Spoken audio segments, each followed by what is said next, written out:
Okay. So, can you please react po ng thumbs up kung nakikita niyo na po yung aking screen? Yan. I hope you can hear me loud and clear. So, if I'm not mistaken po, nakatatlong problem na po ba tayo dun po sa ating discussion last week? Okay, thank you. And by the way po, no, expect that we'll be having our quiz next week and I'm able to check po yung inyong schedule. Most probably po, baka Tuesday po tayo mag-quiz since chinek ko po yung schedule ninyo and at the same time, humingi din po ako ng anong tawag dito, ng permission. So, later po, kausapin ko po si Erica. Okay? So, for now, let's have this continuation of our discussion for floor distribution. Okay? So, for our problem number 4, the floor framing plan shown carries superimposed dead load of 2 kilopascal. Live load is assumed to be 1.9 kilopascal. Apat po yung pinapahanap sa atin dito. Number 1, determine the total dead load on beam AB. Second, determine the governing load on beam AB using NSCP 2015. Third, draw the load diagram of the service dead load on girder CD. And fourth, draw the load diagram of the service live load on girder CD. O sige nga, sa tingin nyo, ano dapat or saan dapat tayo magsimula dito? Diba sabi natin last time, kung naaalala po ninyo, hanapin natin kung ano ba yung structural member na concern natin sa problem. If you will see dalawa, no, we have beam AB at saka po beam CD. Pero unahin natin si beam AB. Bakit? Kasi po si beam AB ay nakapatong naman sa girder CD natin. So unahin natin si beam. Remember, yung slab natin nakapatong sa beam natin, yung beam natin nakapatong sa girder natin, and then yung girder po, nakapatong naman dun sa column natin. Ngayon, tanungin ko po kayo. If you remember, meron po tayong floor frame na tinatawag, no? Ano po kaya yung mga possible or ano po ba yung mga floor frame natin dito? Sige nga, kung naaalala ninyo yung mga diniscuss natin last week, ano po yung mga floor frame na meron po tayo dito? Sige, hintayin ko yung sagot nyo sa chat box natin. Kindly type sa chat box natin. Ano po yung mga floor frame na meron tayo dito?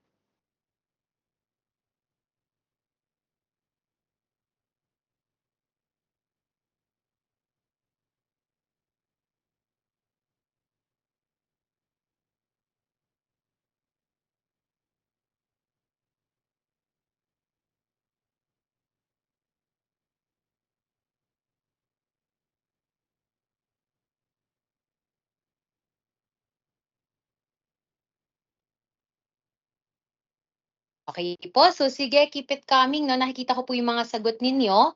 At sana lang hindi siya copy-paste. Okay? Ayan. So, iba-iba. Actually, halos same lang naman pala, sorry. Halos same lang naman yung mga sagot natin, ano? So, if you remember, mindali pasok ko lang yung isang teams natin.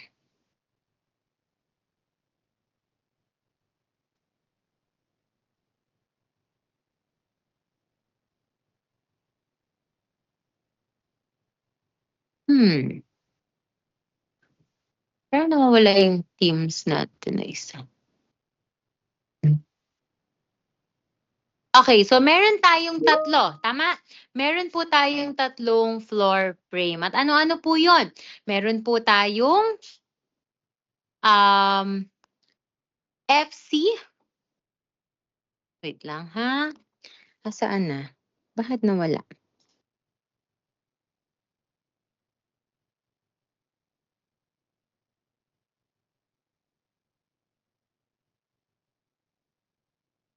Dali lang po i-ano ko lang yung nawawala yung ating Teams dito sa isang device ko.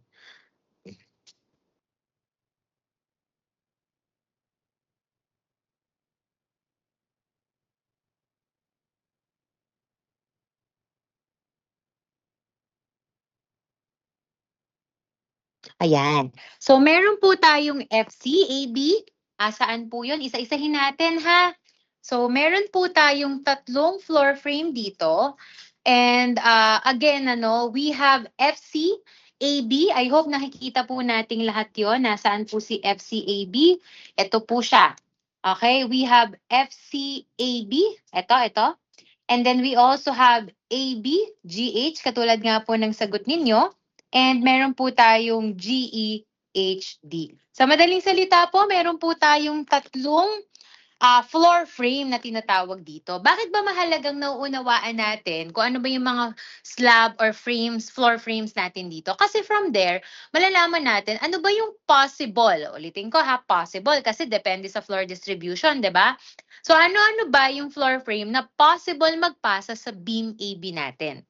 Okay. Will you agree na yung possible po na magpasa sa ating beam AB ay si FACB at saka po si ABGH or si AGHB? Ayan, may nakikita akong thumbs up. Ayan. So, thank you so much, no? Tama po. Bakit? Kasi first of all, based dito sa floor plan, that's the importance, no? Na marunong, parang yung iba, sabay-sabay na lang silang nag-thumbs up, no? Kasi parang wala na silang option.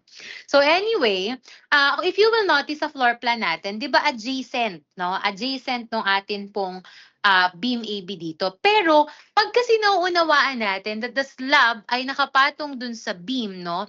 Alam natin na ang pinaka-posibleng magpapasa ng load kay AB ay si FC, AB at si ABGH. Maliwanag po? So kung ganun po, no, burahin ko lang muna yung ating pong mga mga ink dito. Alam natin na we have two types of slab, which is kapag one way sabi natin our longer span divided by shorter span is greater than 2. Question. Punta muna po ako kay FC AB. Ano po ang longer span natin dito? Sige nga, can you please type sa chat box natin?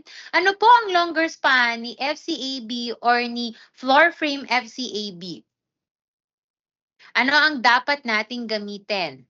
Dapat alam natin ha. So that is 8 meters. Very good. If that is 8 meters, what is the shorter span na dapat gamitin naman natin?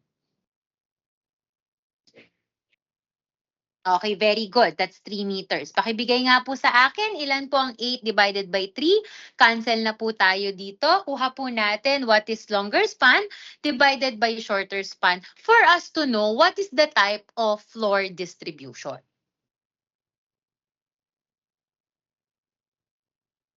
Okay, sakto ba to? Or okay, thank you so much. This is 2.667 daw po. Ayan. Wala na tayong unit kasi po nag-cancel na yung meters natin. This is just the ratio of the longer span and the shorter span. So kapag sasagot nyo po ito, makinig mabuti, unitless na po tayo because this is just ratio. If you will notice na cancel na po yung meters natin. Maliwanag? So dapat po wala na po tayong unit kapag may sagot tayo ng longer span divided by shorter span. Because again, that is just a ratio. So obviously po, this is 2 sa madaling salita po, one way po yung ating FCAB. Okay, next. Paano naman yung span natin na ABGH? Sa ganun din tama, 'di ba? So if we have a longer span divided by shorter span, will you agree that they have the same dimension for the longer span and the shorter span? Agree ba kayo? Equal lang din naman sila. Ayan, very good. At least nagkakaintindihan tayo. Pag agree kayo, ta-thumbs up na lang kayo, 'di ba? Yun lang yung medyo mahirap, may additional work sa inyo kasi gumagana yung utak ninyo, gumagana pa yung daliri ninyo for writing and computing, tapos gagana pa yung daliri ninyo para mag-chat ng sagot sa akin. Kasi kapag hindi kayo nag-respond, magagalit si mama, no? 'Di ba? Okay. So anyway, hindi ka nahihirapan kung right now nakahiga ka lang diyan at ginagawa mo akong Netflix. Okay? Pero maaaring kami ang nahihirapan ngayon kung nakahiga ka diyan sa iyong higaan at nagsisiesta instead na cooperate sa klase. Pero baka naman mabaliktad ang mundo next week, no? Kapag nag-exam na tayo. So ang punto ko po dito, please help yourselves, no? Wala pong ibang tutulong sa atin, tayo po ang magtutulungan. So para may retention tayo, alam ko it's a big challenge, especially po kapag online. So tulungan natin mga sarili natin, ano? So anyway, again, our longer span divided by shorter span, that is still 8 meters kasi ito yon. Yan yung longer span natin. Same lang naman sila. Divided by the shorter span, which is 3 meters. And by the way, sabi dito 3 at 3 meters. Kaya po ito ay 3 meters. 3 meters at 3 meters po. So, if we have the same dimension, sa madaling salita po, same ang sagot natin, 2.667. And that is greater than 2, which is again, one way po tayo. Sa madaling salita po, meron po tayong one-way sa ABGH at saka sa FCAB. Ano po ang magiging itsura ng ating floor distribution para po dito? O, tanggalin ko muna to, no, para makita natin kung paano po yung floor distribution. Ano sabi natin kapag one-way? Naalala pa ba? Hahatiin natin yung atin pong shorter span. Yung mas maikli. Ano ba mas maikling span dito? Ito pong 3 meters. 3 meters. So since one way po siya, hahatiin lang natin sa gitna. And by the way po, si GHED, if we will get, no, if it's one way or two way slab, pakita ko na lang din since nasa figure na. Okay? Ang longer span niya ay 8 meters din, ang shorter span ay 3 meters, pare-pareho lang po silang 2.667. So obviously po, that is greater than 2. Again, lahat po sila one way. Kaya po kung mapapansin nyo sa screen natin, lahat po ng frame, nahati natin sa dalawa yung shorter span po nila. Maliwanag? So ngayon, balik ako sa concern natin. Ang concern po natin ay si AB. Pakita natin kung ano po yung magiging distribution nung sinasabi ninyo na possible frame na magpasa kay beam AB. Okay, do you agree? Ganito po yung ating floor distribution na manggagaling dun po sa ating frame. No? So, tama naman.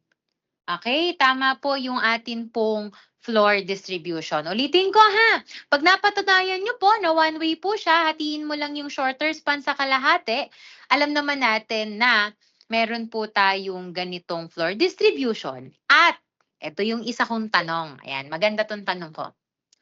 Ano po yung type of load diagram na ine-expect nating ipapasa ng slab sa beam natin based sa floor distribution na to? Ano po?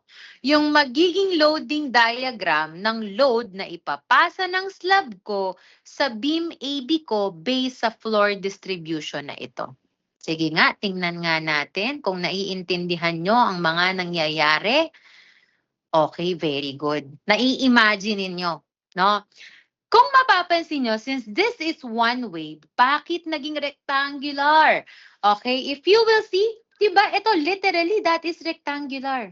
That is a loading diagram which is a uniformly distributed or rectangular. Okay, ito rectangular din to. Yan, so medyo madali-dali ngayon, no? Hindi malurit. Okay? So pwede na nating kunin kung ano ba yung total dead load on beam AB. So ulitin ko ha. Total dead load on beam AB. Ano po ang pinapahanap sa number 1? Is it the service load or the factored load? Yan, tingnan nga natin kung anong pagkakaunawa ninyo. Is it the service load or the factored load ang pinapahanap po sa number 1? Basahin nyo mabuti. Alam nyo, very important na nauunawaan nyo yung question so that you know kung paano siya sasagutin. Minsan kasi hindi natin problema yung computation, yung analysis, pero pang-unawa dun sa problem ang problema natin. Okay, so ulitin ko yung tanong. Dun sa number 1 na pinapahanap, ano po kaya yung dapat nating maging sagot? Is it the service load or the factored load? Tingnan nga natin kung ilan ang kausap natin dito. Yan, nakikita ko na yung mga sagot ninyo, ano? Okay, so may mga nakikita akong sagot so far. Isa, yan, isa pa lang ang sumagot sa atin. Okay. Is it factored load or service load? Di ko alam, baka mahina ang signal natin. Baka umuulan sa ibang panig ng Bulacan, ano? So hopefully you are safe and sound. So, ayan. Okay po. So, according po sa mga sagot ninyo, that is service load. Service load kaya? Okay, makinig ha. Yung mga sagot nyo na service load, ay tama. Bakit? Kasi sabi lang naman dito ay total dead load. Walang sinabi na using NSCP 2015 sa number 1. Wala pong sinabing factored moment. Wala pong sinabing governing load. So tama po, nang hinahanap lang sa number 1 ay service dead load. Okay? And at the same time po, no? And at the same time, ang next question diyan, ano-ano yung mga contributor ng ating dead load? So mag-next slide na po ako, ha? Okay. So again, meron tayong superimposed dead load na 2 kilopascal. Always remember that the SDL or the superimposed dead load ay nag-a-act dun sa mismong slab.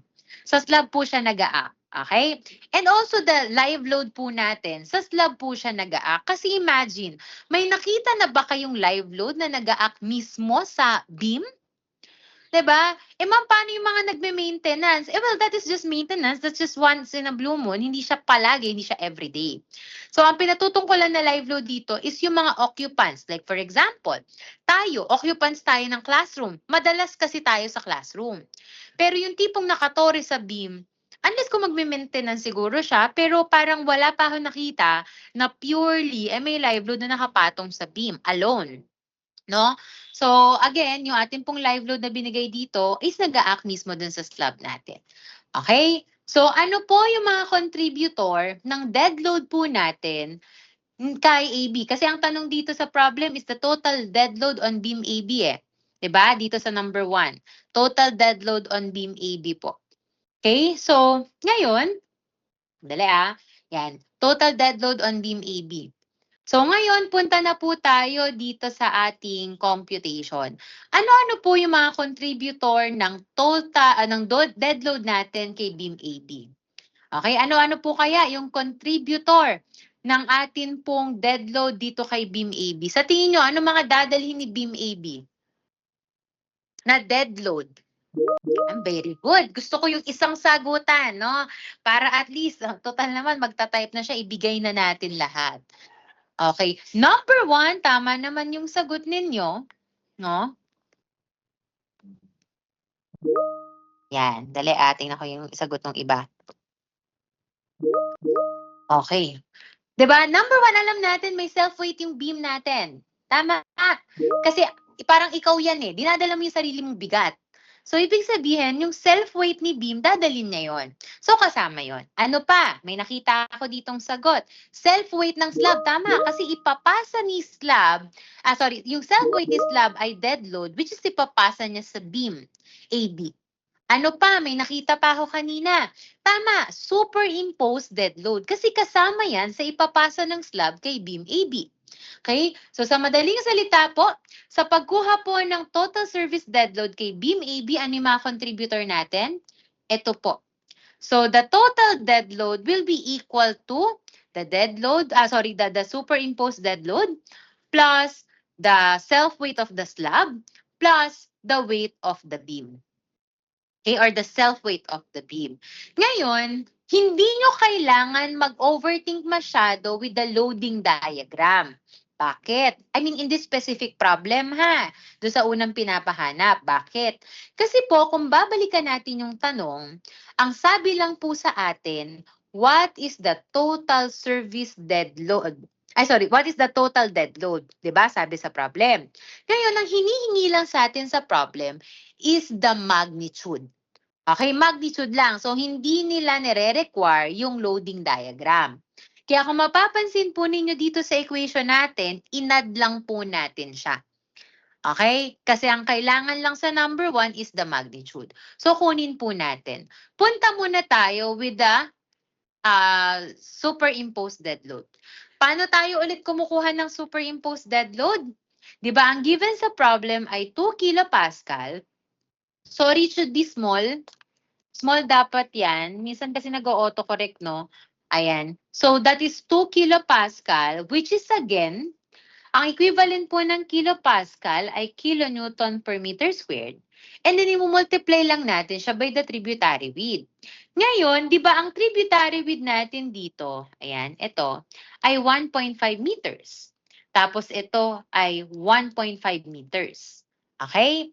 So ngayon, bakit 3 meters po yung ginamit natin? para po yung total tributary width na magpapasa na sa beam AB natin, yung ginamit natin. Okay, I hope na susundan niyo po yon. Ma'am, ayoko ng 3 meters. Pwede po bang 1.5 meters lang ang gamitin ko? Pwede naman.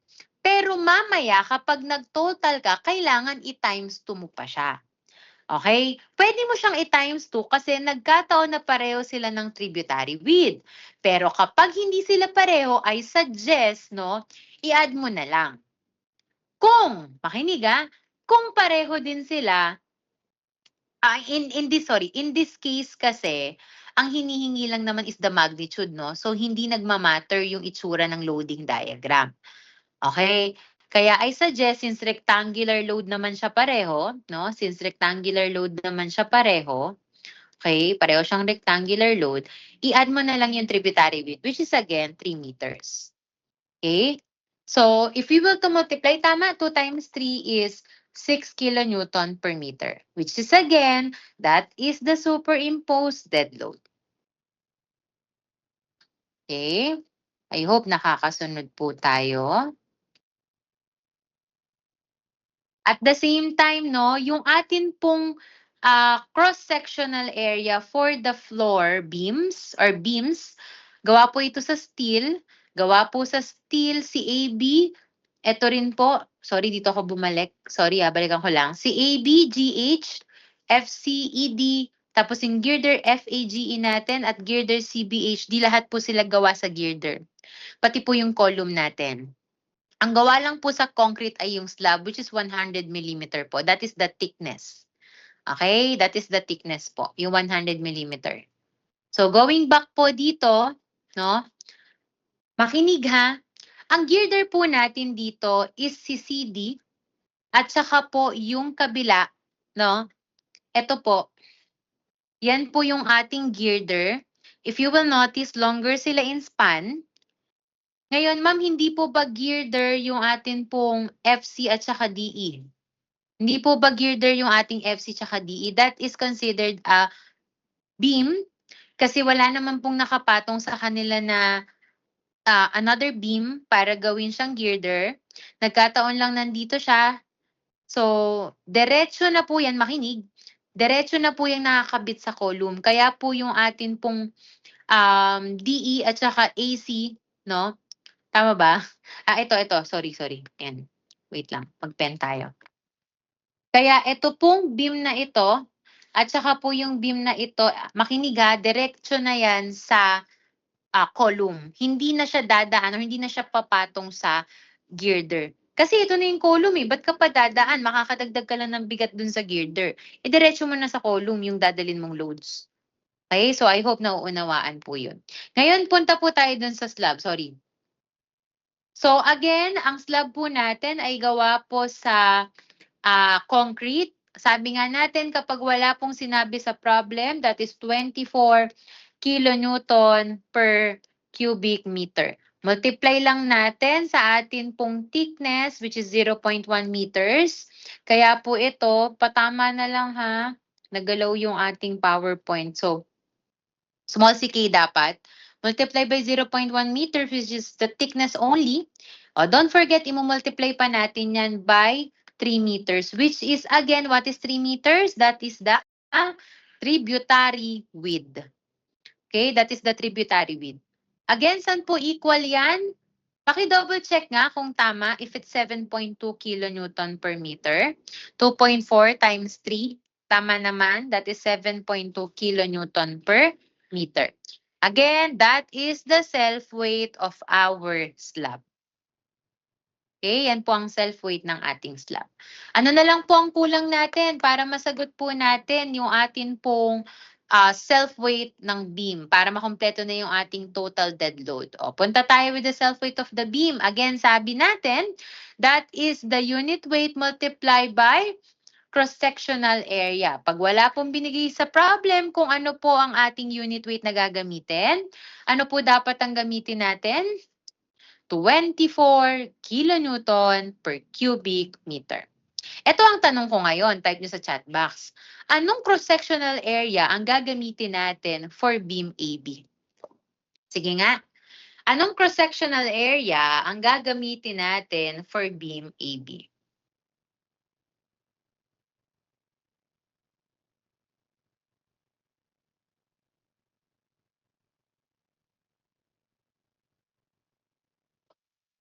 Yan, hintayin ko. Sige nga, tingnan nyo po. Ano po ang cross-sectional area natin for beam AB?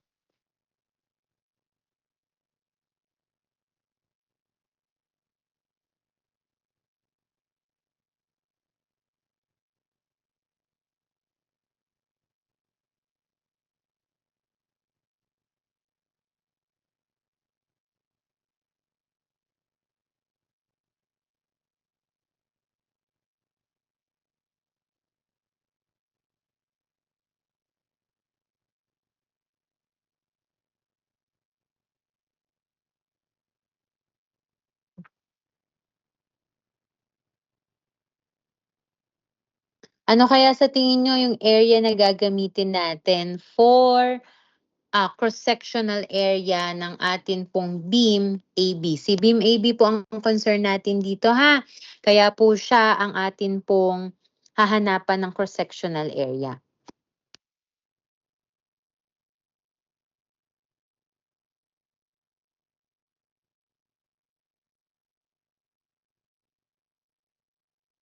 How about the others? Baka nagsosopas na kayo dyan at shampurado.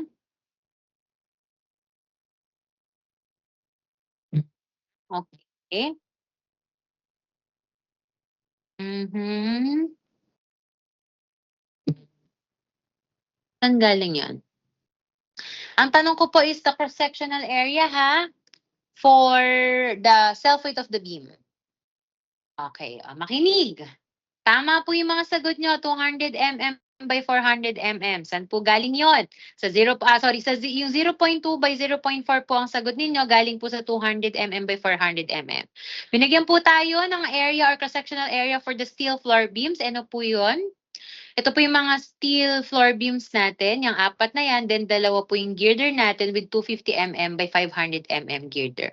So again, kung kukunin natin yung atin pong self-weight, that is 24 kilonewton per cubic meter multiply by 0.2 by 0.4, no? Paki-compute nga po, ilan po yung ating self-weight for the beam?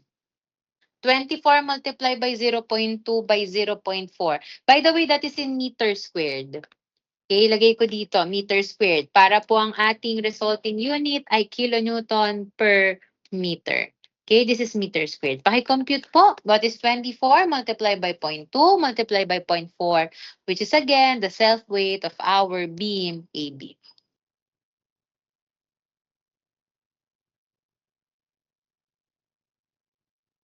Yan, pare-pareho ba tayo ng sagot? Yes, question po sa SPEDES. Ma'am, concrete po ba yung beam? Saan yung ating ano? Ay, I see. Sorry, wait lang ah.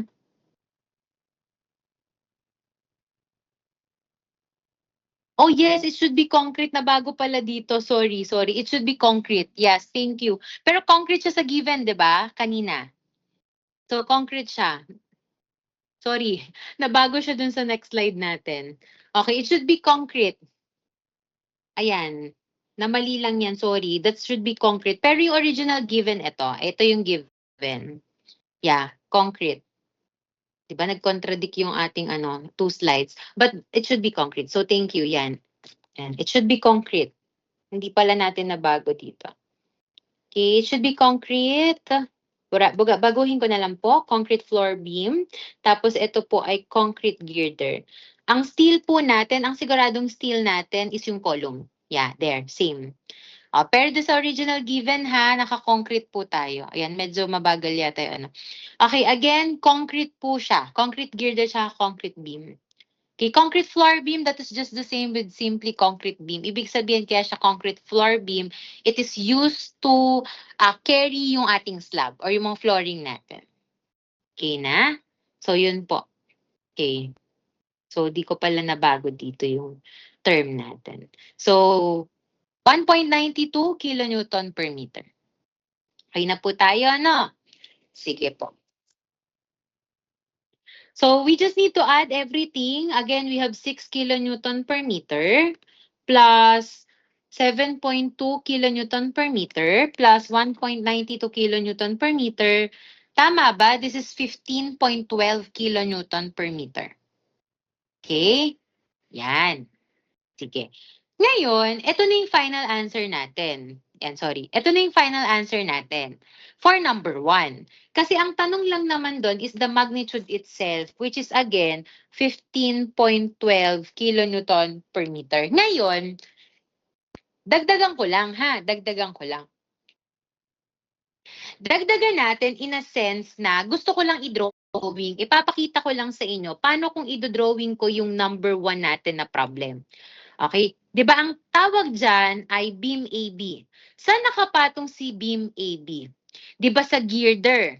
So ngayon, kapag dinrawing ko yung beam AB ko, ganito itsura niya. Bakit ganito yung support niya? Kasi nakapatong siya sa girder. Ito pong nakikita nyo, no, that is the cross-sectional area of the girder. Okay? Ulitin ko that is the cross-sectional area of the girder. Kaya po kung mapapansin nyo, rectangular po yung ginamit ko dyan. Ngayon, makinig. Kapag po ang structural member ninyo nakapatong sa column, dapat ang drawing mo ganito. Okay, bakit? Naalala nyo anong meaning nung ganito natin last time? Di ba sabi natin kapag ganyan, continuous siya. Eh di ba ang column, dire-diretso yan hanggang baba? Okay? Kaya again, kapag nakapatong po sa column, dapat po ganito yung drawing ninyo. Pero kapag ganito, kapag girder siya nakapatong, buuin mo yan. Kasi it represents ay cross-sectional area. Bakit ganon? Kasi di ba from the side view ng building, ang makikita lang naman natin is the cross-sectional area ng mismong, what you call this, yung mismong girder kung saan nakapatong yung ating beam. I hope na-imagine nyo po ba? Can you please react ng heart react kung naintindihan yung difference between the two support? Mahalaga siya, no? Mahalaga siya. Okay, thank you so much dun sa dalawang nakaunawa. Bakit mahalagang makita ko kung ano yung support na sumusuporta or type of support na kung saan nakapatong yung beam mo. Para at least alam ko, ang interpretation niya sa girder nakapatong. Yung interpretation niya, yung kino-consider ng structural member sa column nakapatong. Okay? But since si AB, alam naman natin, si AB ay nakapatong po sa girder, kaya po itong A and B na to, it represents the cross-sectional area of the girder. Kasi hindi siya sa column nakapatong. Okay? Ngayon, another thing, di ba sabi nyo kanina sa akin, ang ipapasa ng slab natin ay uniformly distributed load. Tama? So, tama naman kayo doon. At the same time, nagkataon na parehong rectangular loading ipapasa yung galing dun sa frame na to at dun sa frame na to, pareho silang rectangular, kaya pwede mo silang i-act directly kasi pareho silang rectangular. Ngayon, kapag po triangular at trapezoidal, hindi mo sila pwedeng pagsamahin basta-basta kapag nag-drawing ka ng loading diagram. Illegal yon. Okay? So, ngayon, may tanong po ako sa inyo. Ano po yung type of loading diagram ng self-weight ng beam? Ano po kayang type ng loading diagram yung self-weight ng beam? Sige nga. Ano po kayang type of loading diagram yung self-weight ng beam? Okay. That is uniformly distributed load or rectangular load. Bakit? Kasi sabi natin, kaya po siya rectangular load or uniformly distributed kasi ibig sabihin, yung pong bigat ng beam natin at every point of the beam or every meter or every length pare-pareho. Kaya siya uniformly distributed. Ma'am, possible ba na ang self-weight ng isang structural member ay hindi uniformly distributed? Yes. For example, if I have a beam like this, halimbawa lang kung may beam ka na ganyan. O, paano mo i-describe yung cross-sectional area niyan? 'Di ba hindi naman pare-pareho yung cross-sectional area nito? Okay? Hindi pare-pareho yung cross-sectional area niyan, nung beam na yan. So, tanungin ko kayo, ano kayang type of loading diagram para ma-represent yung ano niyan? Yung loading, yung self-weight ng atin pong beam given dito. Ito, itong dinrawing ko na bago sa right side. Ano po kayang type of loading diagram ang magre-represent ng self-weight niya? Kasi hindi pare-pareho yung cross-sectional area eh. Sige nga, ano kayang type of loading diagram? Do you think it is still rectangular? Is it uniformly distributed pa rin? Hmm? Okay. Gusto ko yung ano, play safe yung sagot niya eh, no? Okay. Ano daw, non-uniform. O talagang non-uniform na nga kasi nga magkakaiba nga yung ano. Tama naman. Ano yung specific? Varying load. What specific varying load, no? Kasi because we have triangular load and trapezoidal load. Ngayon, makinig ha. Pag po kasi trapezoidal, okay, kapag trapezoidal po yung, kapag triangle po yung sagot natin, ibig sabihin, zero yung ating weight dito. Sa isang dulo, zero. Eh, do you think zero yung ating weight dito? Di ba hindi naman siya zero? Okay, hindi naman siya zero. Yung atin pong weight dito sa dulo. Kapag triangular, ibig sabihin, di ba pag triangular, ibig sabihin meron ka ditong weight or meron ka dyang load, tapos magzi-zero dito sa kabilang dulo. So kapag ganyan po, tama naman, varying load, but what specifically to represent po yung ating drawing dito na beam, trapezoidal loading po tayo. Kasi kapag trapezoidal loading, ibig sabihin, may bigat pa rin naman. May bigat pa rin naman, pero hindi nga lang kasing bigat nung nandito sa mas malaking cross-sectional area.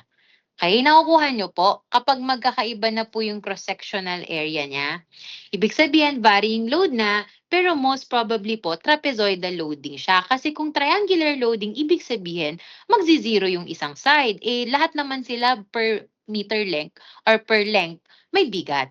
No, it's just that hindi pare-pareho. Yes, varying siya, tama naman. Pero it doesn't mean magzi-zero siya dun sa other side. Nakuha niyo po? Can you please react ng heart react kung naintindihan niyo po yung explanation na iyon? Ayan, may isa naman nakakuha. Thank you so much. Mukhang may gising pa na isa. Masarap matulog ngayon, 'di ba? Kasi ang ganda ng weather. Okay, sige. So, kapag dinrawing ko, balik ako dito. Since sabi nyo nga po, ang rectangular po natin, ang slab natin, ang ipapasang load ni slab ay rectangular. At the same time, makinig, ang uniformly distributed load natin ay ang self-weight ng ating beam ay uniformly distributed. Sa madaling salita, pare-pareho silang uniformly distributed load. So, ganito ha, kung pare-pareho silang uniformly distributed load, kapag nag-drawing ka ng loading diagram, pwede mo silang i-add antimano lahat. Okay? So, pwede mo silang i-represent by just one uniformly distributed and that is 15.12 kilonewton per meter. Again, yung drawing ko po dito ay base lang po, yan, burahin ko na to, meron pala akong drawing, ay base lamang po doon sa number 1 na tinatanong. Number 1 na tanong lang. Okay? Question on how we answer yung unang pinapahanap sa problem. Clarification. Okay, kung okay ka na, can you please react ng thumbs up so we can proceed with our second question? Okay, sigurado kayo ha. Sige, yung pangalawa naman pong pinapahanap, what is the total, anong pinapahanap? Yan, di ko na nakalimutan ko na, no? What is the total or rather the governing load? Wait lang ha. What is the governing load on beam AB using NSCP 2015? So kapag governing load, this time kailangan natin ng live load. Tama, technically na-compute na natin yung yung dead load na kinakailangan natin for load combination, which is 15.12. So ano na lang kulang natin? Live load na lang, 'di ba? Kasi ito na yung total dead load natin na nag-a-act doon sa beam AB. Ang kailangan na lang natin yung pong live load.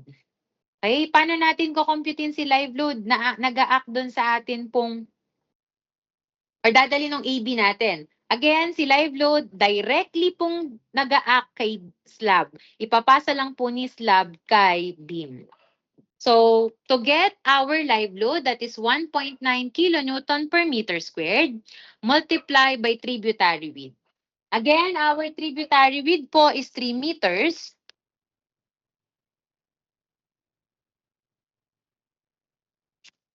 So, our tributary width is 3 meters. Nagigets yun ha? Yung tributary width di naman na bago, 1.5 pa din and 1.5. Okay, so this is, dali ah. So this is 1.5 meters, 1.5 meters. So 1.9 multiplied by 3 meters. Can you please give me the answer, please? 1.9 times 3. Very good po. Tama, 5.7 kilonewton per meter. That is the live load. From there, naalala pa, what is our load combination for that? That is 1.4 dead load. Substitute lang natin again. Ang dead load natin, total of 15.12 na nag-a-act doon sa beam AB. Okay, what is 1.4 times 15.12?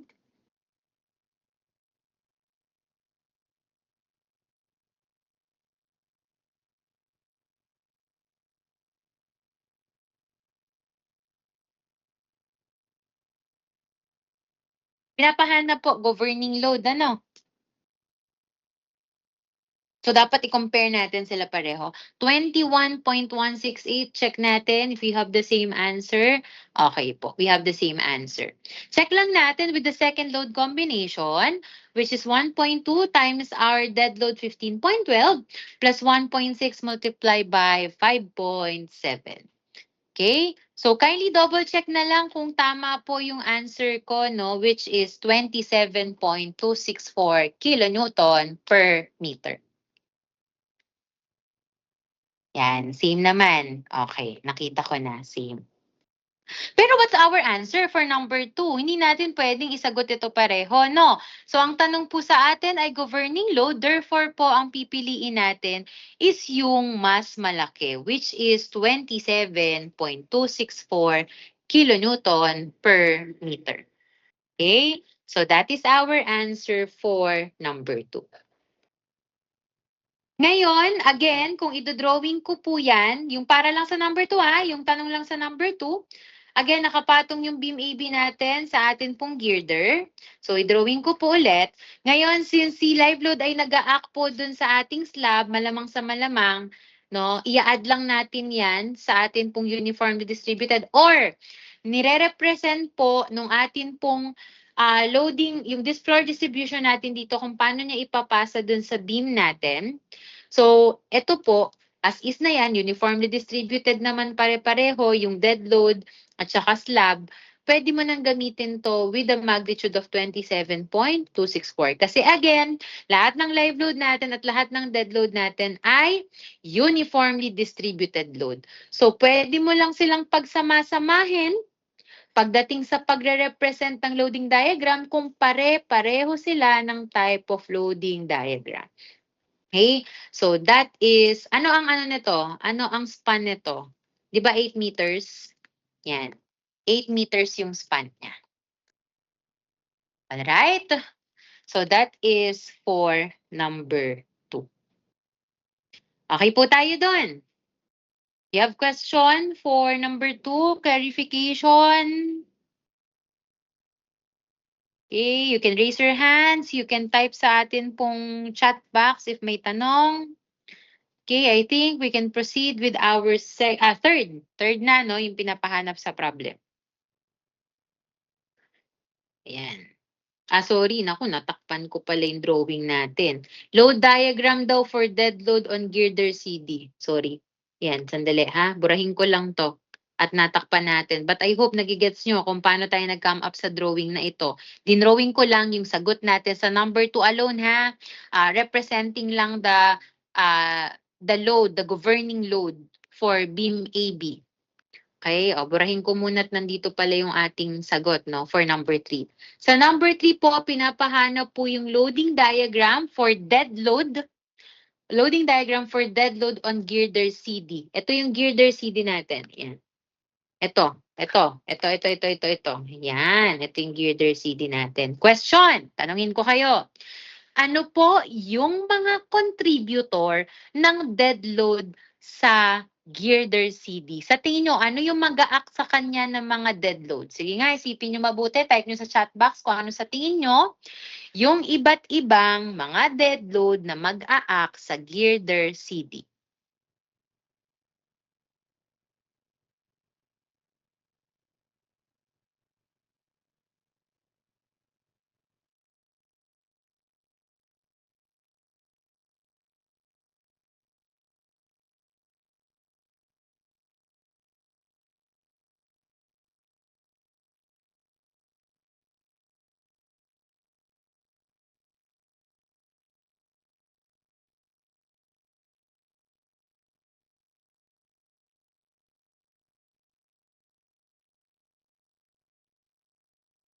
Ano po kaya yung mga contributor ng dead load sa girder CD? Sige, type nyo lang dyan sa chat box. Tingnan natin.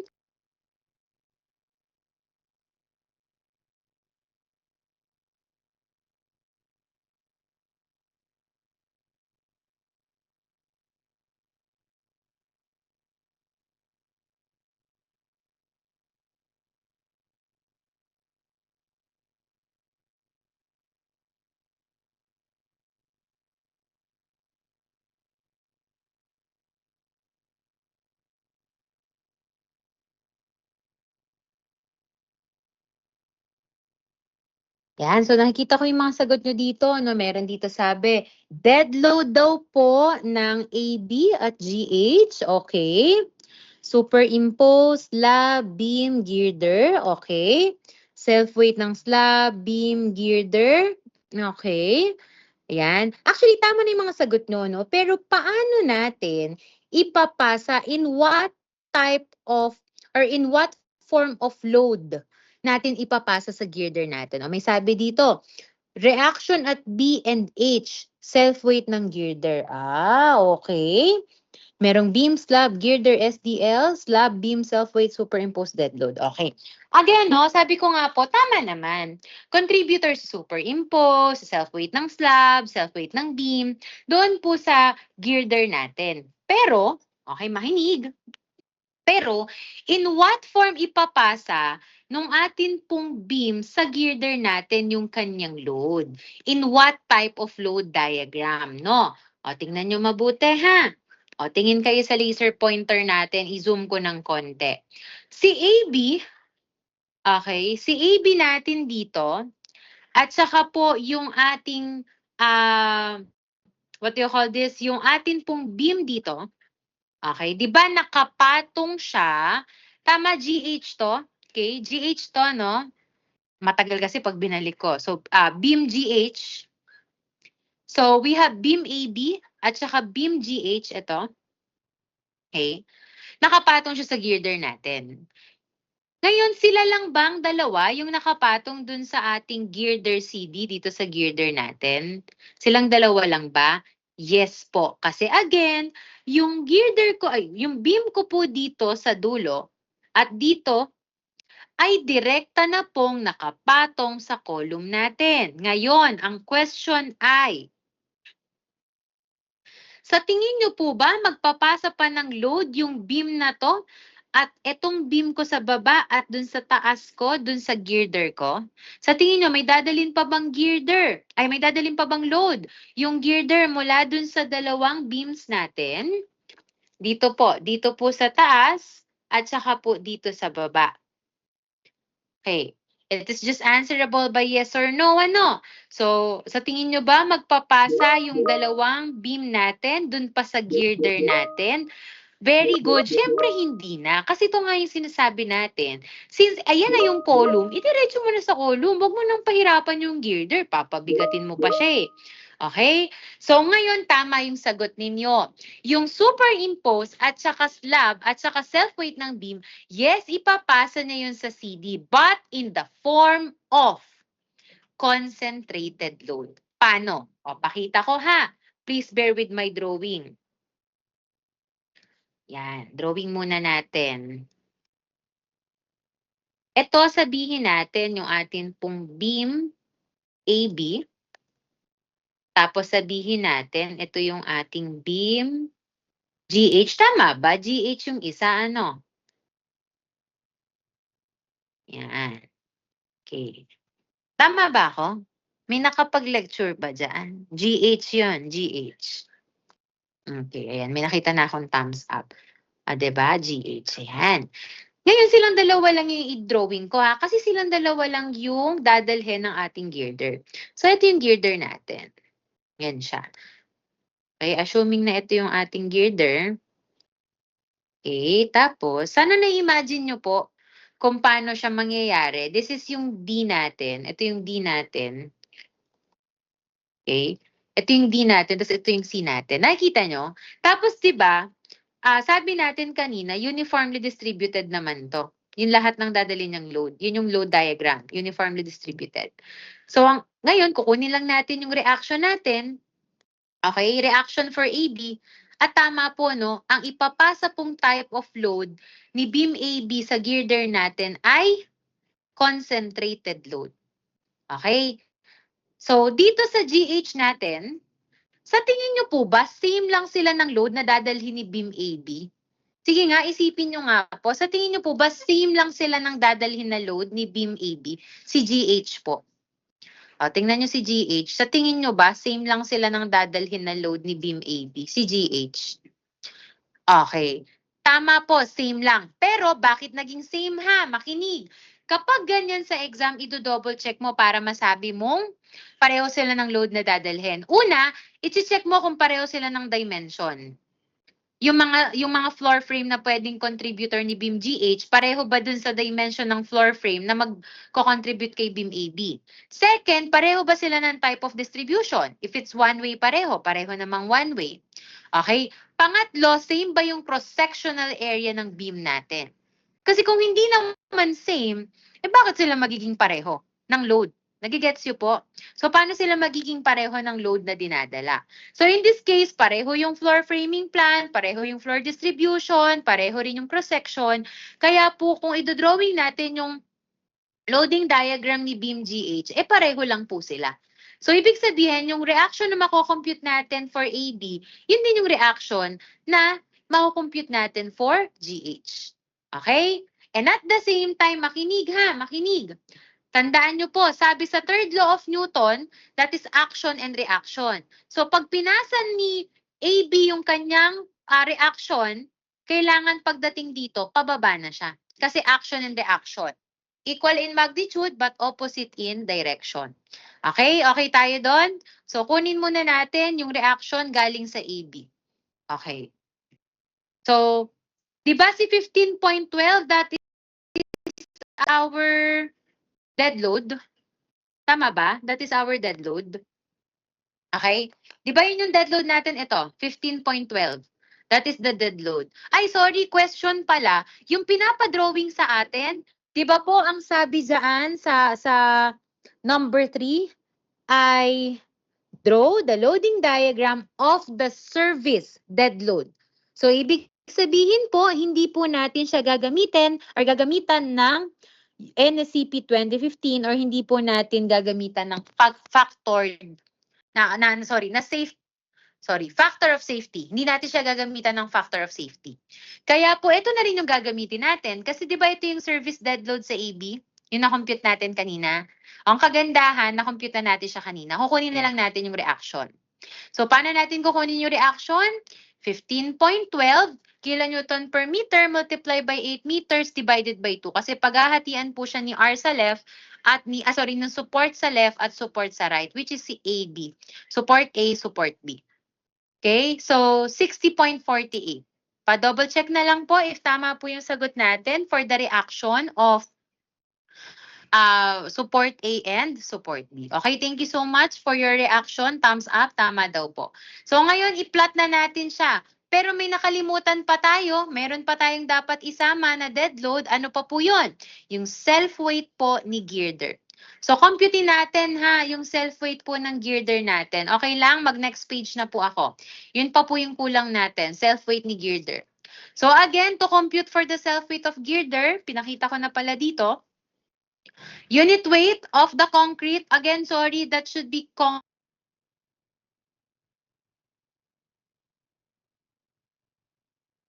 concrete.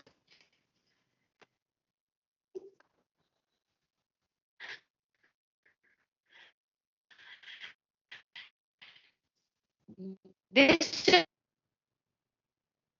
should be concrete.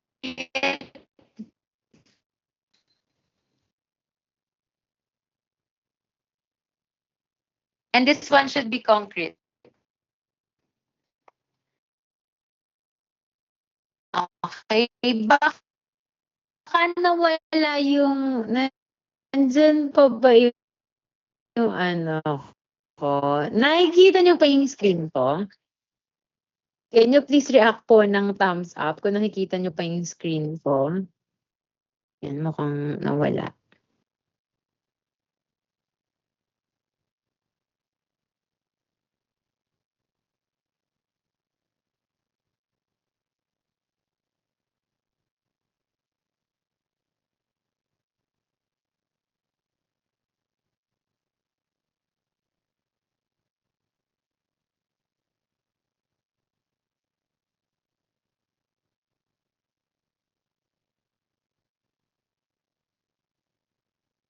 Can you still hear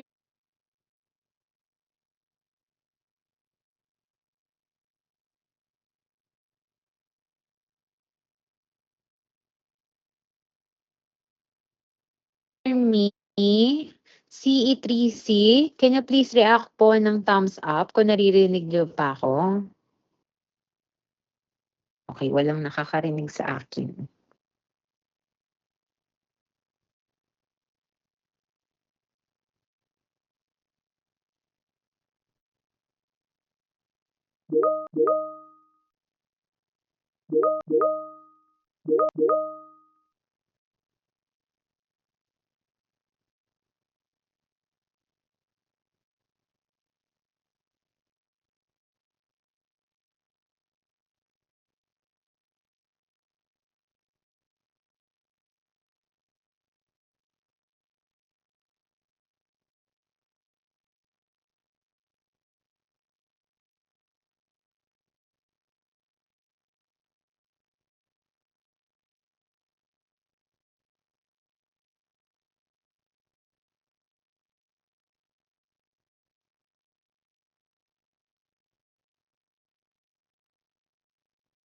Yan, nawala na yung isa.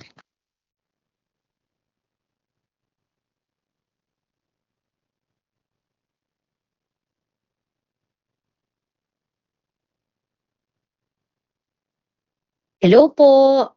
Is it better before, compare before? Ayan, nakikita ko na yung mga thumbs up ninyo. Sorry naman. Hindi naman ako inform ni Meralco na magba-brown out siya sandali. But anyways, kailangan natin siyang matapos. So, tuloy lang tayo. Wala naman tayong choice, ano? Okay, so balik ako dito. Yan. Nire-share ko yung screen ko.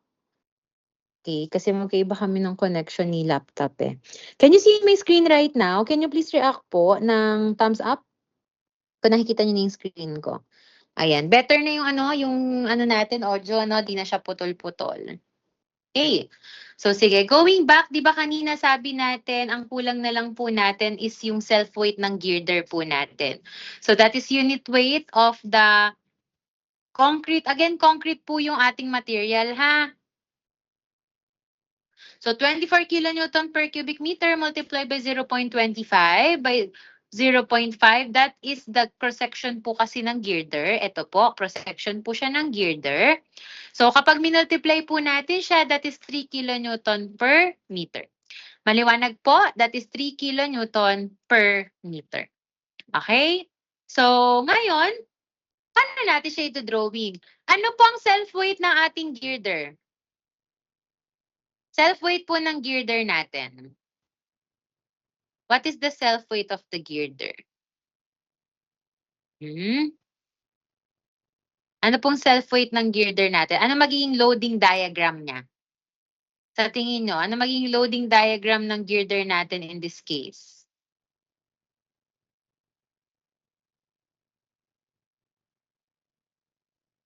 Three kilonewton per meter, that is rectangular or uniformly distributed. Ganito po siya pag dinrowing natin. Nakita nyo ba? Ito yung uniformly distributed kasi ang tanong lang naman ay total service dead load. Ulitin ko ha, total service dead load. Okay? So ngayon, ito po yung uniformly distributed po natin. Okay? This is the uniformly distributed load. And at the same time po, excuse me, this is 3 kilonewton per meter yung na-compute natin. Nakita niyo yung positioning ng ating reaction, 60.48, 60.48, every 3 meters or in every, bakit? Di ba ito yung H natin, yung, di pala siya H, H natin, tama. Wala. Yan yung H natin, ito yung point H natin, tapos ito yung point B natin. Na-imagine nyo ba kung paano natin dinrowing yung atin pong loading diagram para po sa ating girder CD. So this this is D. Ito, dito. Ito yung D. Tapos ito yung C. Ibig sabihin, kung nakatayo ako dito sa right side, ano nakikita ko? This is my DHBC. Should be D. Ito, dito. So, kailangan sa exam makinig. Kailangan sa exam makita ko po kung ano po yung pinaka-location. Kasi minsan kapag hindi po naglalagay ng distances, lumulutang po yung forces, hindi ko po alam kung saan mo ba gustong ipwesto yan. Kailangan po nakabatay dun po sa floor plan natin. So, kung ito yung connection nila, okay, kung yan po yung connection nila, dapat po ay nandyan yan sa 3-meter mark. Okay? Doon sa natin, every 3 meters. Okay? So yan po ang loading diagram ng service dead load on girder CD. Kaya 'di ba sabi ko sa inyo last time, sa SRB, sa MDB, kino-compute lang natin yung reaction. This time, tayo na yung kumukuha ng given. Kaya yan na yung given natin. Okay po? Question, clarification, doon po sa pangatlong pinapahanap sa problem number 4.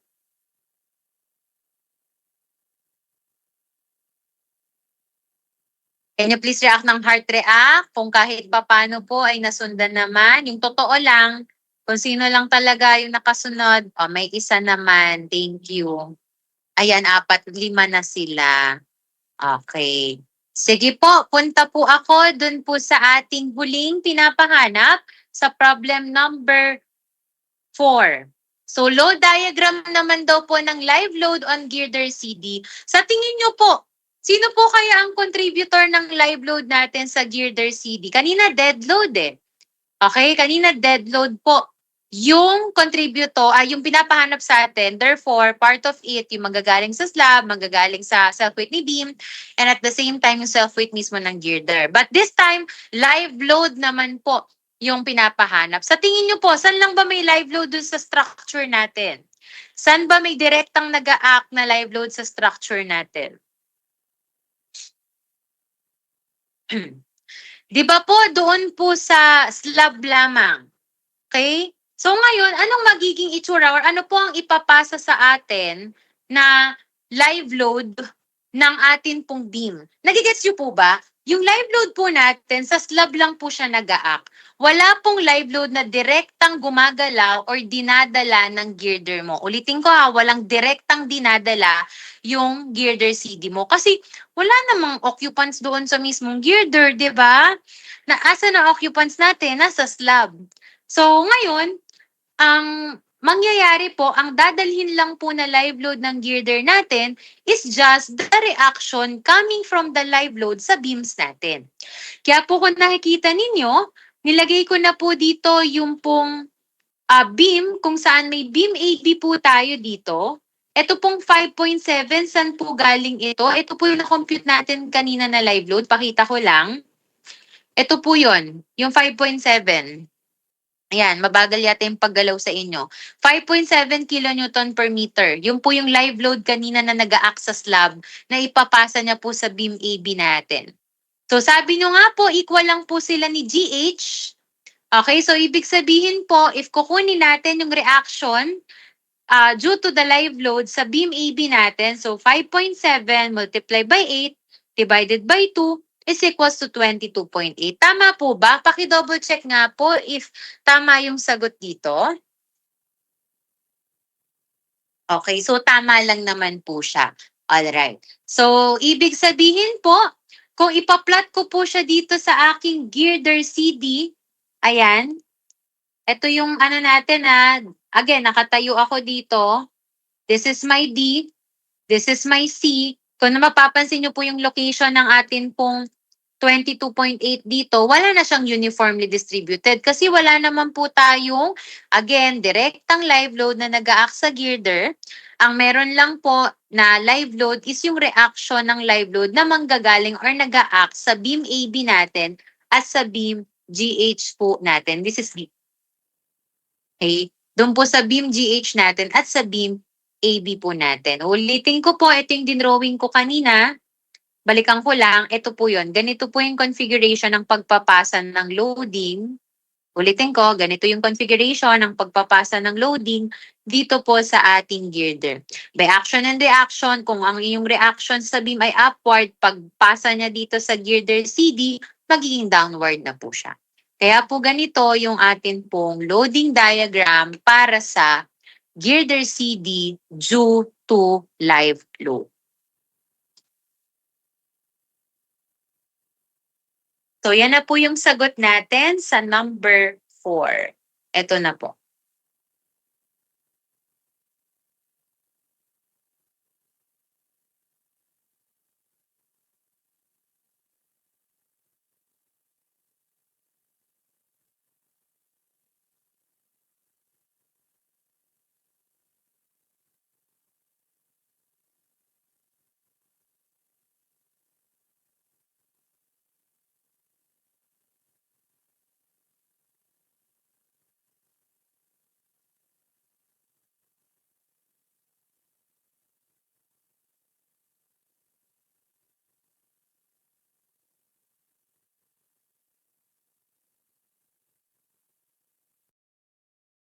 Question po, clarification for problem number 4.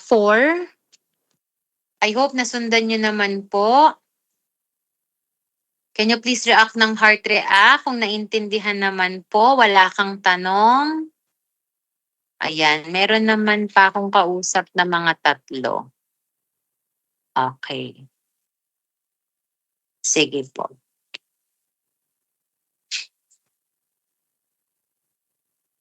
Ganito ha.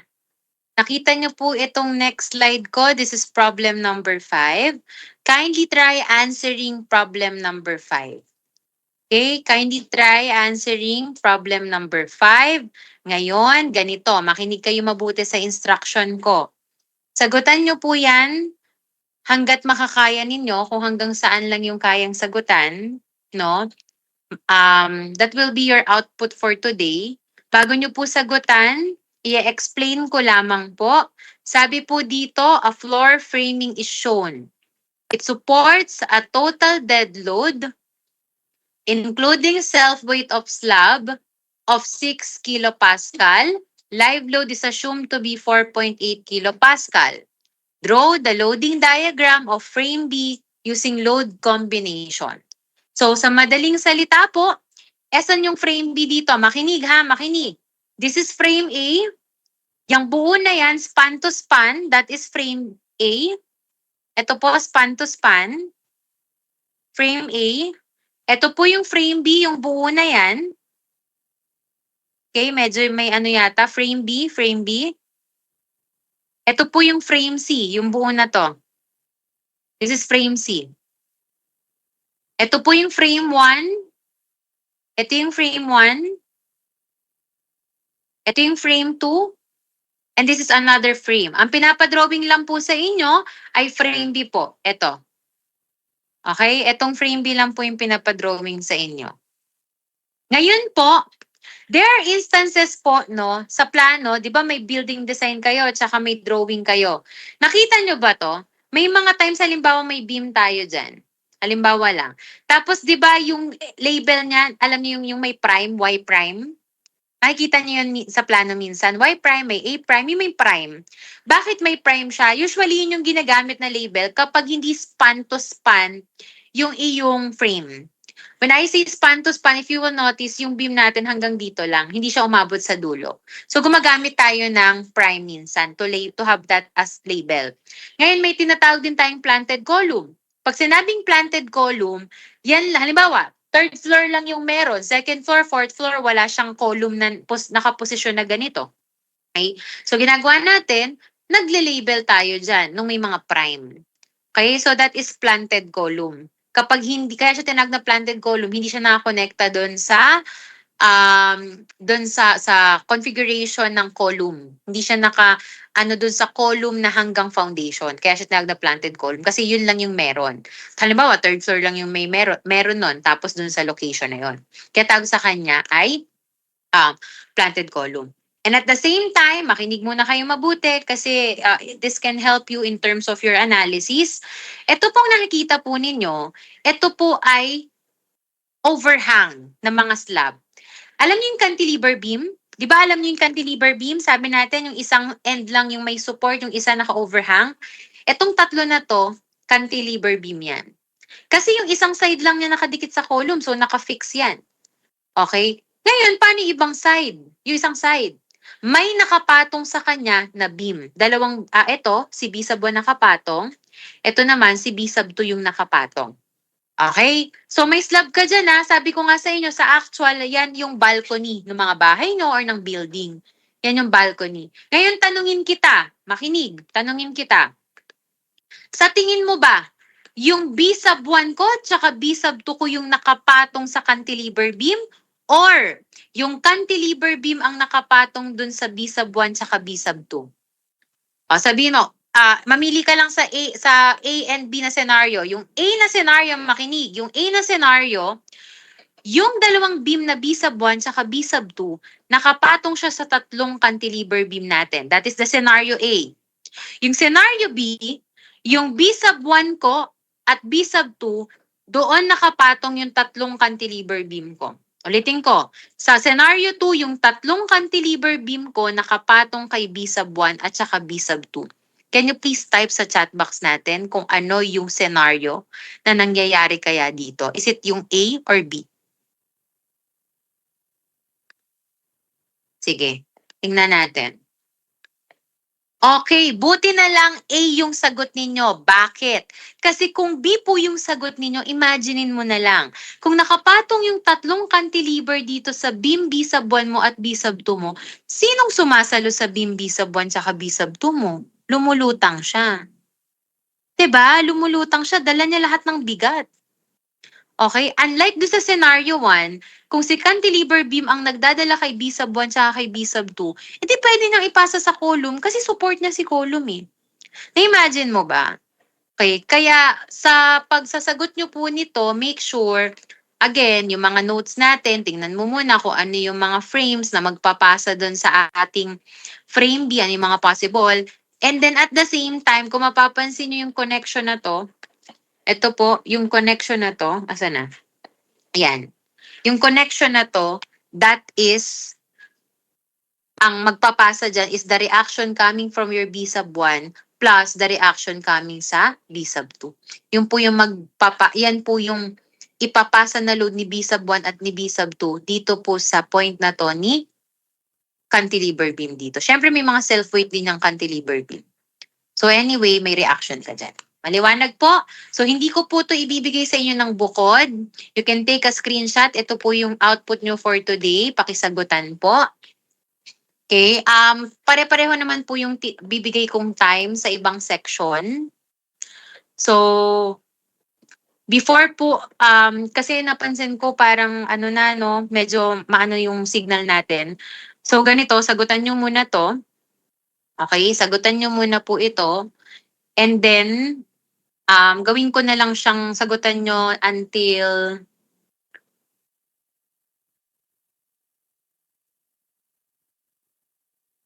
Pwede, mag-aano po ako, maglalagay ako ng activity post dito kung saan nyo po isasubmit yung mga na-accomplish po ninyo. Wala naman pong format, picturean nyo lang po lahat po ng pages ng sagot ninyo, tas i-upload nyo po dun sa MS Teams natin. Gagawa po ako ng link.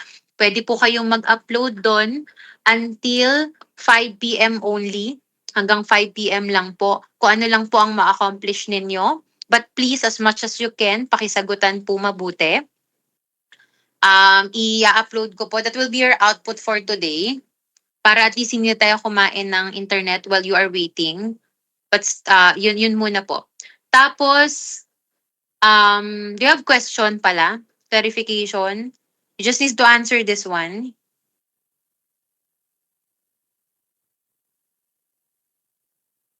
Okay, any paper with do? Framing. Okay, again, yung framing po, di ba frame B po yung, what do you call this? Dali. Paulit daw yung framing natin. So again, this is frame A, yung buo na ito. Ibig sabihin, pag sinabing frame, yung buong span na to, yung frame B, itong buong span na ito, yung frame C, yung buong span niya na to, si frame 1 naman, yung buong span niya na ito, si frame 2 yung buong span niya na ito, tapos ito, that is another frame, yung buong span na yan. Kumbaga, dulo sa dulo yung mga frames po natin. Okay? Question? Question pa. I hope nasagot ko, Dale. Si Dale yata yung nagtanong.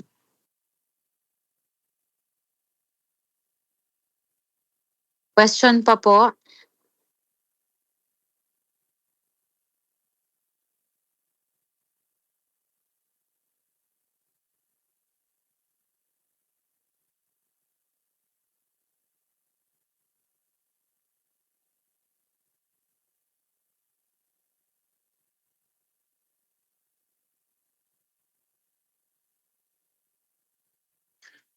Okay na ano ko naman. Again, this is frame 1. This is frame 1. Dulo sa dulo po. 'Di ba nakita nyo kung nasaan yung ating, sige, eto na lang, isulat ko. Yan, here. This is frame A. Etong buong span na to. This is frame A. This is A, frame A. Ibig sabihin kapag ganon, yung buong span na yan yung frame A. Ibig sabihin, yung buong span na i-drawing ninyo. Tapos, ito yung frame B. Yan, dinodrawing ko po para at least kung maglagman siya, nandyan pa rin yan. That is frame B. Ibig sabihin, kung frame B pinapahanap sa inyo, yung buo na yan yung idodrawing nyo. Tapos, ito yung frame C. Ibig sabihin, yan po yung buo na idodrawing ninyo. Yan yung i-consider nyo, yung buo na span na yan. Lahat ng structural members sa span na yan. Yung frame 1 naman, ito yan, ganun din. Ito yung frame 1. Ibig sabihin, kung frame 1 hinahanap sa inyo, yung buong span na yan, yung kailangan mo i-drawing. Ito naman si frame 2, yung buong span na yan. But since ang hinahanap lang naman sa problem ay load diagram ni frame B, yung pong lahat ng structural members sa buong span ni frame B ang idodrawing mo. Okay? Is it better? Nakuha nyo na po ba what is our frame B? Ayan, sige po. So si frame B lang naman yung hinihingi sa problem na to, ha? Si frame B lang po. Inaano ko lang sa inyo paano kung iba yung ibang frame naman. Okay? Question pa po, clarification. Medyo hang talaga. I think may dumadating na si Inday, nagpaparamdam na siya. Okay, wala naman na. Question, clarification. Okay, again, isasend ko yung link sa MS Teams natin kung saan kayo mag-upload until 5 p.m. po. Pwede pong tumanggap ng uploads yung atin pong MS Teams. At the same time, our quiz is on Tuesday. Siguro usap na lang din kami ni Erica. Yes po, Suspedes. Ma'am, about po dun sa what if po trapezoidal po yung sa slab po? Hindi po siya Okay. hindi po siya ma-add dun sa self-weight ng beam tsaka nung superimpose. Mhm, Pero saan po okay. ilalagay yung live, yung live load po? Is it live load lang or dead load? Pagkasama po yung live load, sa slab lang po ba ilalagay yung live load? Or different load po siya? Okay. Always remember, yung live load, di ba sa slab siya nag-a-act? Okay? Ngayon, Kung halimbawa, ang pinapahanap sa problem is using load combination, tapos 'di ba sabi mo nga trapezoidal, tapos triangular, hindi mo siya pwedeng isama dun sa self-weight ng beam kung rectangular. So sa madaling sabi, pag dinrawing mo yung loading diagram niya, bukod sila. Magkabukod. Nagigets? Magkabukod mo silang idodrawing kasi magkaiba sila ng loading diagram eh. So sa trapezoidal lang po isasama yung live load? Yes, kasi 'di ba yung tama ba yung sinasabi mong trapezoidal, that is the floor distribution of the slab. Tama, doon siya galing. Opo. Tama ba? Nagkakaintindihan ba tayo? Opo, ma'am. Okay. So ibig sabihin, yung trapezoidal loading mo na yon dahil galing siya sa slab at alam natin na yung live load ay nag-a-act doon sa slab, doon lang siya sa trapezoidal loading.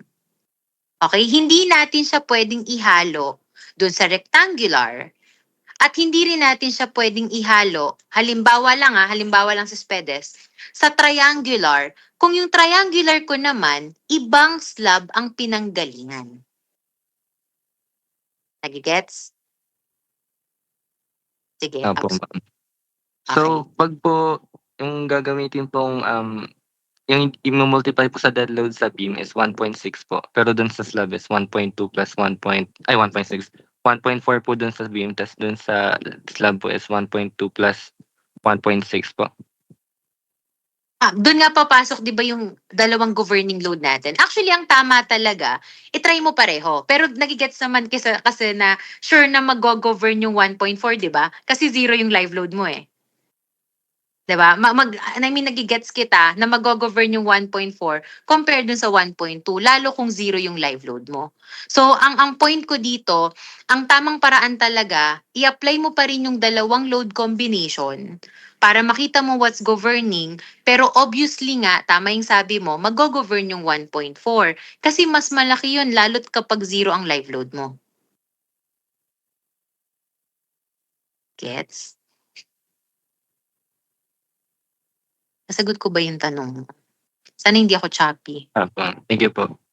Okay. Basta ito rin ha, always remember, kapag same sila ng kapag loading diagram ang pinag-uusapan natin sa problem, kapag loading diagram ang pinag-uusapan natin sa problem, hindi mo pwedeng pagsamahin kapag magkaiba sila ng type of loading diagram. Like for example, alam ko ang self-weight ng beam ko rectangular. Yung live load ko nag-a-act doon sa slab eh. Based sa floor distribution ko, triangular siya. So, hindi ko pwedeng isama yung live load na na-compute ko galing sa slab doon sa self-weight ng beam. Kasi una sa lahat, magkaiba sila ng itsura. Isang triangular at isang rectangular. Kahit naman hindi self-weight ng beam. Like for example, meron akong dalawang slab na magkatabi. Contributor sila dalawa doon sa beam ko. Yung isa triangular, yung isa trapezoidal, hindi ko pwedeng pagsamahin yun. Kasi magkaiba sila ng itsura. Okay? Hindi siya pwedeng pagsamahin. Kasi yung isa, pag inanalyze natin yung reaction as a triangular loading, yung isa naman, pag kinuha natin yung reaction as trapezoidal loading. Okay? So again, kapag magkaiba po yung itsura, hindi natin pwedeng pagsamahin kapag magdodrawing tayo ng loading diagram. Kasi may mga questions minsan na ang tanong lang naman, magnitude. Okay, so kung magnitude lang naman, ang tanong sa problem, pwedeng pagsamahin, possible pagsamahin. Pero kung loading diagram, hindi. Okay, so I hope ay yun po. May question pa po tayo, clarification.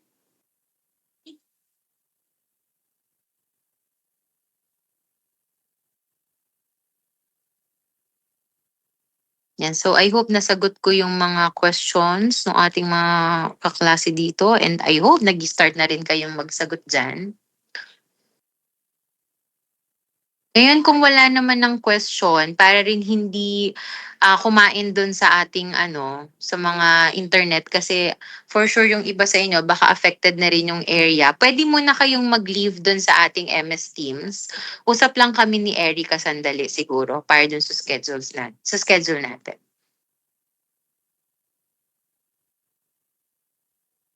Actually, meron pa po tayong dapat na discussion but it seems na since affected yung internet, baka i-recorded discussion ko na lang.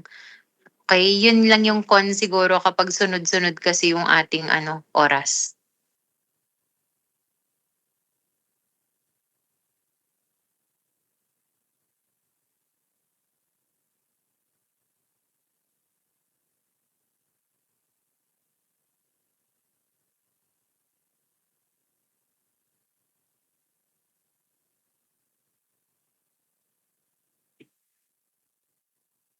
Nakopya niyo ba yung natin, problem? Sige, pakita ko na lang muna. Baka di niyo pa nakikita. Baka di niyo pa nakopya. Take note pala ha, 3-story po yan. Ang height of floor natin is 3 meters.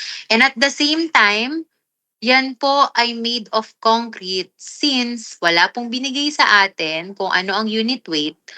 At the same time, kapag steel po kasi, lagi niyong tandaan kapag steel, dapat po binibigyan tayo ng specific density. Kasi depende po dun sa type of steel at cross-section niya yung kanyang density. So in this case, wala namang binigay na kahit anong information. It is safe to assume that our structure is made of concrete.